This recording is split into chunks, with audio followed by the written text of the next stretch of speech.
The whiskey was her third, maybe her fourth.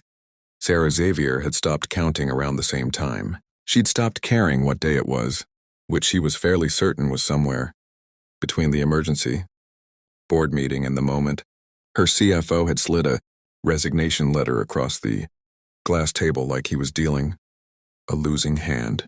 She turned the glass slowly on the mahogany bar, watching the amber liquid catch the low light of the Meridian Lounge. Outside, San Francisco hummed with people who still had somewhere to be. Sarah had nowhere. For the first time in 11 years. 11 years of 70-hour weeks, of eating granola bars at her standing desk, of choosing quarterly reports over dinners she'd promised her mother she'd attend. She had absolutely nowhere to be. Viridian is bleeding out, she thought, and I'm the one who cut the artery. The tech startup she'd built from a rented WeWork corner and a pitch deck, made on her kitchen table, was 8 weeks from collapse. 3 investors had withdrawn in a single afternoon.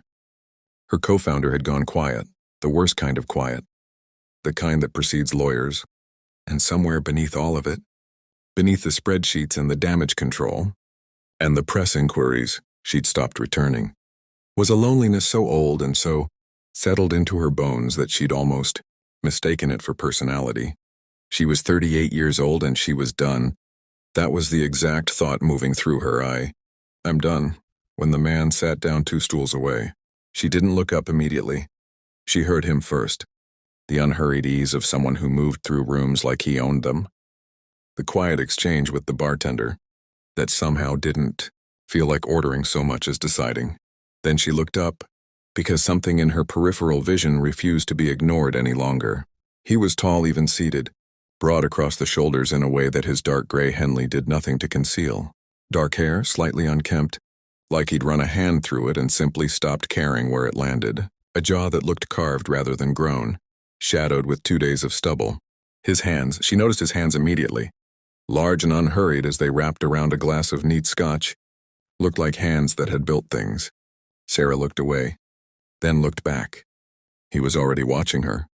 His eyes were the color of deep water, and they held hers for exactly 1 second longer than a stranger's should. Something moved through Sarah's chest like a struck chord, low and resonant and deeply inconvenient.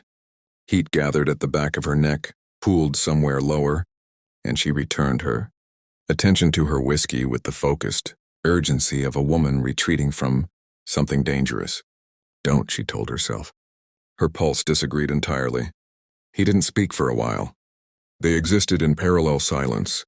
2 people at a bar at 7 on a Tuesday, each apparently carrying something too heavy to put down. Sarah was acutely, maddeningly aware of the distance between them, maybe 4 feet, and of the way he occasionally turned his glass without looking at it. A slow rotation that her eyes kept tracking against her will. When he finally spoke, his voice was low and unhurried like the rest of him. You look like someone who just made a decision they're not sure about yet. Sarah turned slowly. Up close. The lines of his face were sharper, a small scar bisecting his left eyebrow. Dark lashes, the kind of mouth that made it difficult to hold an intelligent thought. She felt the heat of his attention like a physical thing, like standing too close to a fire and choosing not to step back. I look like someone who needs another drink, she said. The corner of his mouth moved. Not quite a smile. Thomas Sullivan, he said, and offered his hand. She knew the name. Every person in the San Francisco venture capital ecosystem knew the name. Sullivan Capital, the firm that had quietly backed 4 of the last decade's most consequential technology companies that had a reputation for walking away from sure things and somehow always being right. Thomas Sullivan, who never attended industry events, who gave no interviews, whose face she'd seen exactly once in a Forbes profile 3 years ago and somehow looked better in person, which was profoundly unfair. She shook his hand. The contact lasted 2 seconds. His palm was warm against hers, and when he released her fingers, he did it slowly, and Sarah felt that slowness in places she had no business feeling anything at all. Sarah Xavier, she said. Something shifted in his expression. Recognition, then a careful neutrality. Viridian. Viridian, she confirmed. He nodded once, and then, instead of pivoting into the networking reflex that every other person in this city would have defaulted to, he said, quietly and without preamble. "Has anyone actually asked you if you're okay?" The question landed like something dropped from a height. Sarah stared at him. The bar noise continued around them. Glasses and murmur and the distant percussion of a jazz quartet, and none of it touched the sudden silence between her and this man she'd known for 90 seconds. Her throat tightened before she could stop it. "No," she said. "Not recently." They talked for 2 hours. Not about Viridian's funding gap, though it surfaced. Not about Sullivan Capital's portfolio, though it was implied.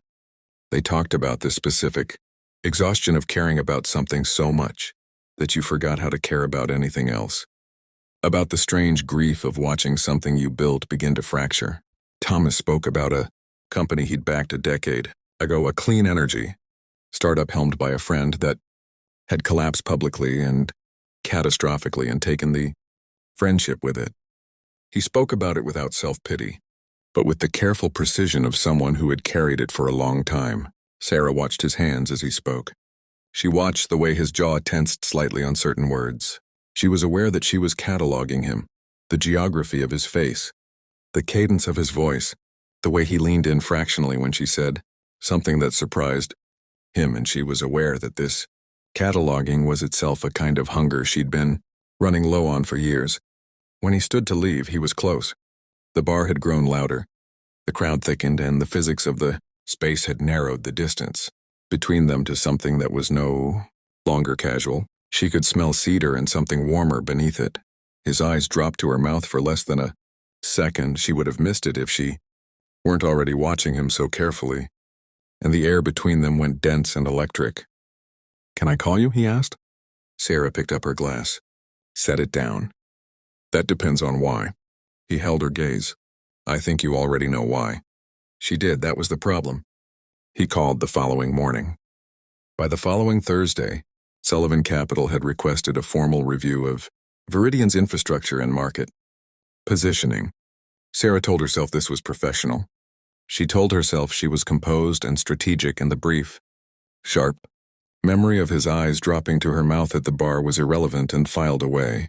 She told herself this while sitting across from him in a conference room on the 31st floor, watching him turn a pen slowly between his fingers, that same unhurried rotation, and feeling her concentration fracture at regular intervals.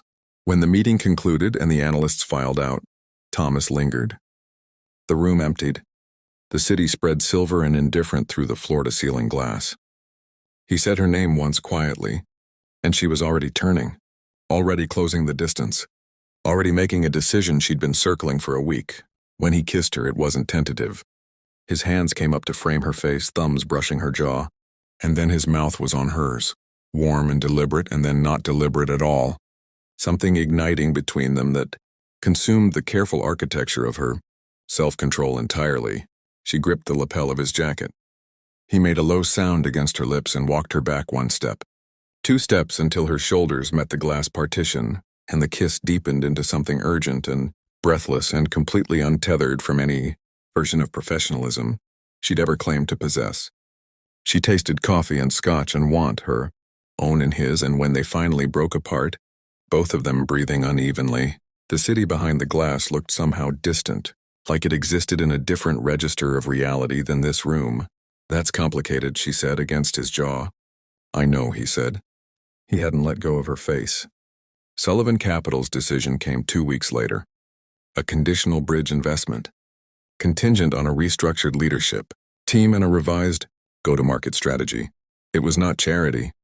The terms were real and demanding, and Sarah's COO, who had no knowledge of anything beyond the term sheet, called it the most rigorous preliminary agreement she'd seen in 15 years. Sarah earned it. She knew she'd earned it. That knowledge did not entirely quiet the voice that asked whether anyone else would believe that. The distance came naturally after. They stopped the stolen moments. Sarah poured herself back into Viridian's restructuring with the focus of someone trying to outrun a feeling. Thomas traveled, London, Singapore, back, and his messages were brief and appropriate and revealed nothing. She almost convinced herself it had been a moment, a pressure valve release between 2 exhausted people in a high-stakes room. Then she ran into him in the parking structure beneath her building at 11 on a Wednesday night. both of them returning from different kinds of impossible days. And the moment she saw him across the empty concrete space, something in her chest simply gave up pretending. He crossed to her in 3 strides, and she met him halfway. And the kiss that followed was nothing like the first. It was not deliberate, not framed, not careful at all.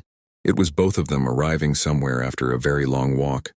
His arms tight around her waist, her hands in his hair. The kiss deep and demanding and honest, in a way that frightened her more than anything Viridian's spreadsheets had ever produced. Her back met the side of her car. Neither of them noticed. He kissed her like he'd been composing an argument for 3 weeks and had finally decided to deliver it without words. When she pulled back, she was trembling slightly. She hated that. She also couldn't bring herself to move. The external pressure arrived, as it always did, through a third party. A board member named Gerald Hatch, old money, old suspicions, the kind of man who treated due diligence as a contact sport, submitted a formal inquiry to Viridian's newly structured oversight committee. The language was careful and technically professional, and the implication was unmistakable. The Sullivan investment should be reviewed for potential conflicts of interest. The investigation would take 6 weeks and would be visible to every party involved. Sarah read the letter standing in her kitchen at 6 in the morning, still in the clothes she'd worked in the day before, and felt something cold and clarifying move through her. She called Thomas. He answered on the second ring, already awake, and she said, "Hatch filed a conflict inquiry," and he said, "I know. I heard an hour ago." And then neither of them said anything for a long moment, and in that silence was everything that had been unsaid for weeks.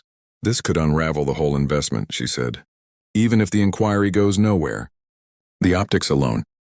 "I know, Thomas. I know, Sarah." His voice was quiet and completely steady.